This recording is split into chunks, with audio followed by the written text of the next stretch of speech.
Hello friends, welcome to my YouTube channel. तो हम DSSB के लिए टीजीटी एसएसटी की तैयारी कर रहे हैं।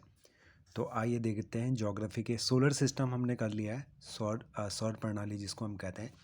तो उसमें कुछ इंपॉर्टेंट चीज़ें हैं, जैसे जो बुध ग्रह है वो 88 दिन में परिक्रमण करता है अपना एक, और इसका जो घूर्णन है वो 58.65 दिन में पूरा होता है। इसके उपग्रह जीरो हैं एकदम, और सबसे पास में जो सूर्य के है वो बुध ग्रह है। और सेकंड यहाँ से हमें इंपॉर्टेंट बनता है एक शुक्र ग्रह है, जिसको पृथ्वी की बहन भी कहा जाता है, और चमकीला ग्रह है, सबसे गर्म ग्रह है।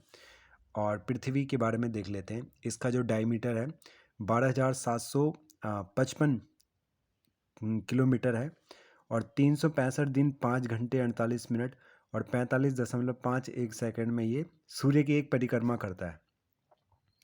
अपने अक्ष पर एक घूर्णन ये पूरा करता है 23 घंटे 56 मिनट में और 40.91 सेकंड में। और इसका उपग्रह सिर्फ एक ही है, जो है चंद्रमा पृथ्वी का। मंगल के बारे में भी जान लेते हैं, ये भी इम्पोर्टेंट है। इसका डायमीटर 6787 किलोमीटर है, और 687 दिन में ये सूर्य की एक परिक्रमा करता है, और लगभग इसका एक रोटेशन 24 घंटे में पूरा होता है। दो इसके उपग्रह हैं। इसके बाद बृहस्पति सबसे बड़ा ग्रह है, और यहाँ पे हमें ये ध्यान रखना है कि जो बृहस्पति है इसके 79 उपग्रह हैं, और सबसे ज़्यादा उपग्रह हैं शनि के। यहाँ पे ये ध्यान रखना हमें, 82 उपग्रह किसके हैं? शनि के। शनि ग्रह सैटर्न के हैं। और सबसे दूर कौन सा है? वरुण है, वरुण। और इसको परिक्रमण करने में 165 वर्ष लगते हैं सबसे ज़्यादा। किसको? वरुण को। तो ये हमने देख लिया है सबसे इम्पोर्टेंट फैक्ट, इसमें जो थे वो मैंने बता दिए। अब हम देखते हैं उपग्रह कौन कौन से हैं और उनको उपग्रह क्या हैं। तो इसको सैटेलाइट कहते हैं हम। वैसे पिंड जो गुरुत्वाकर्षण बल के प्रभाव से किसी ग्रह के चारों ओर चक्कर लगाते हैं या परिक्रमण करते हैं, उपग्रह कहलाते हैं। जो गुरुत्वाकर्षण, जो ग्रेविटियल फोर्स होता है, उसके प्रभाव से ग्रह के चारों ओर, किसी ग्रहों के चारों ओर चक्कर लगाते हैं या परिक्रमण करते हैं, उसे उपग्रह कहते हैं। और जो ग्रह होते हैं वो सूर्य के चारों ओर परिक्रमा करते हैं। उपग्रह प्राकृतिक तथा कृत्रिम हो सकते हैं। तो जैसे हमारा पृथ्वी का एक प्राकृतिक उपग्रह एक ही है, सिर्फ वो है चंद्रमा। ठीक है। और बाकी कृत्रिम जो आर्टिफिशियल, वो हमने बहुत सारे बना रखे हैं सैटेलाइट, जिसका यूज़ हम कम्युनिकेशन टेक्नोलॉजी में करते हैं।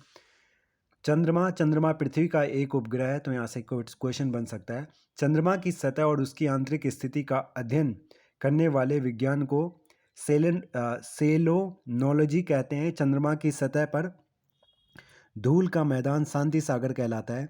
चंद्रमा को जीवाश्म ग्रह भी कहा जाता है। लिबिनिटीज पर्वत 35,000 फीट से 10,668 मीटर चंद्रमा का उच्चतम पर्वत है। तो क्या नाम है इसका? लिबिनिटीज पर्वत। और यह चंद्रमा के दक्षिणी ध्रुव पर स्थित है। तो ये इंपॉर्टेंट है कि चंद्रमा का जो पर्वत है वो है लिबिनिटीज। चंद्रमा की घूर्णन तथा परिक्रमण गति एक समान है। ठीक है।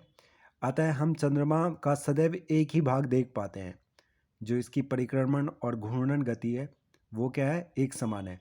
चंद्रमा पृथ्वी की परिक्रमा लगभग 27 दिन और 8 घंटे में पूरा करता है। जो चंद्रमा है पृथ्वी की परिक्रमा करने में 27 दिन और 8 घंटे का समय लेता है। जब चंद्रमा की स्थिति पृथ्वी के सबसे निकट होती है तो वह स्थिति सुपर मून कहलाती है। सुपर मून कहते हैं उस स्थिति को। इसे पेरिजी फुल मून भी कहते हैं।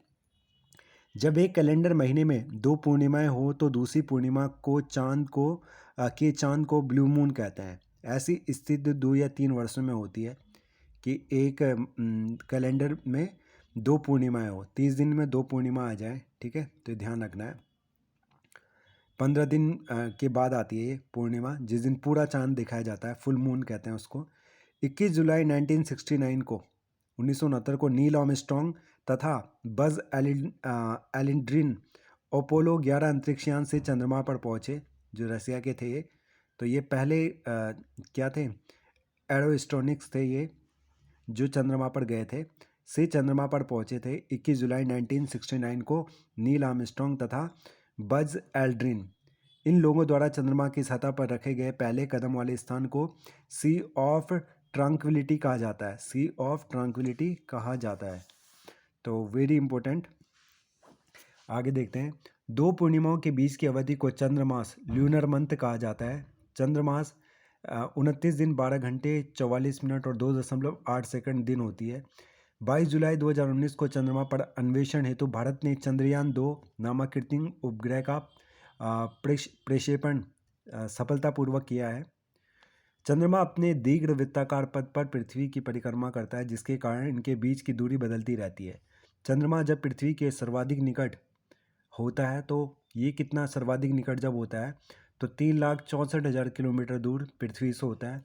वह स्थिति उपभू उपभू कहते हैं इसको, पेरिजी एवं पृथ्वी जब सर्वाधिक दूर होता है, पृथ्वी से सर्वाधिक दूर होता है चंद्रमा, तो यह है 4,06,000 किलोमीटर। तो इस स्थिति को अपभू कहते हैं, अपभू एपीजी। ठीक है, उपभू और अपभू। पृथ्वी एवं चंद्रमा के बीच की औसत दूरी 3,82,200 किलोमीटर है। जो हमारी एवरेज डिस्टेंस है पृथ्वी और चंद्रमा के बीच में 3,82,200 किलोमीटर। अब चंद्रयान-2 के बारे में देख लेते हैं, यहाँ से भी क्वेश्चन बन सकता है।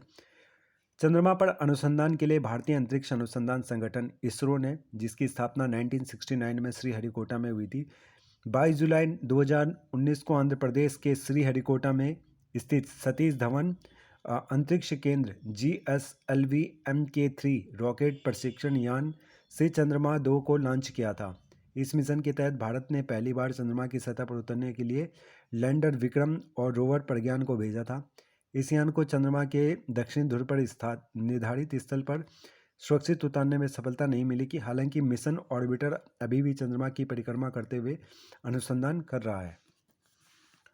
तो चंद्रमा की कुछ महत्वपूर्ण तिथियां देख लेते हैं। पृथ्वी से मध्य दूरी इसकी 3,82,200 किलोमीटर की औसत दूरी है। इसका व्यास 3,475 किलोमीटर का है, जबकि जो हमारा पृथ्वी का व्यास है वो है हमारा पृथ्वी का व्यास 12,755 किलोमीटर का। चंद्रमा का द्रव्यमान पृथ्वी के द्रव्यमान के अनुपात में 1.81 है। घनत्व यहाँ पे 3.34 है। पृथ्वी के अपेक्ष में 0.67 है और चंद्रमा तथा पृथ्वी के गुरुत्वाकर्षण बलों का अनुपात 1.6 है। ठीक है, तो हमारी पृथ्वी पे ज़्यादा गुरुत्वाकर्षण बल है।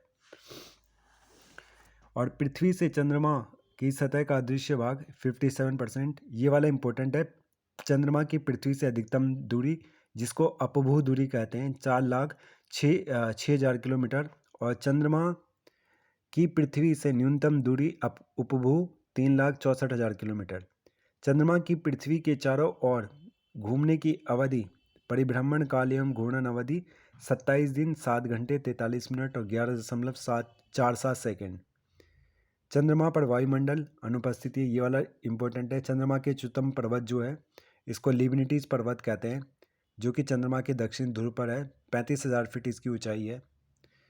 और चंद्रमा के प्रकाश को पृथ्वी तक पहुंचने में लगभग 1.3 सेकेंड लगते हैं। चंद्रमा के प्रकाश को पृथ्वी तक पहुंचने में 1.3 सेकेंड। और चंद्रमा की अपनी धुरी पर घूमने की गति कक्षीय चाल 3680 किलोमीटर प्रति घंटा है। तो ये बहुत ही ज़्यादा इम्पोर्टेंट था। ग्रह एवं उनके उपग्रह देख लेते हैं, ये भी इम्पोर्टेंट है, ग्रह और उनके उपग्रह। बुध का कोई उपग्रह नहीं है, सीधे देखेंगे पृथ्वी का चंद्रमा है। मंगल के फोबोस और डीमोस इंपॉर्टेंट है, ये पूछे जाते हैं। बृहस्पति के गैनीमेड, कैलिस्टो, यूरोपा, लो आदि हैं, ये वाला पूछा जाता है। गैनीमेड किसका है, तो बृहस्पति का है। 79 थे। अब शनि पर जो सैटर्न है, इसमें टाइटन है, मीमास है, डियोन है, ट्रैपिस है, इसको पूछा जाता है और डियोन को पूछा जाता है। अरुण का टाइटेनिया, एम्ब्रियल, एरियल, मिरांडा, ओबेरोन आदि है। वरुण का ट्रिटोन और नेटिड है। सबसे ज़्यादा सैटर्न के हैं, शनि के उपग्रह हैं 82। तो फिर आप करेंगे नेक्स्ट वीडियो में।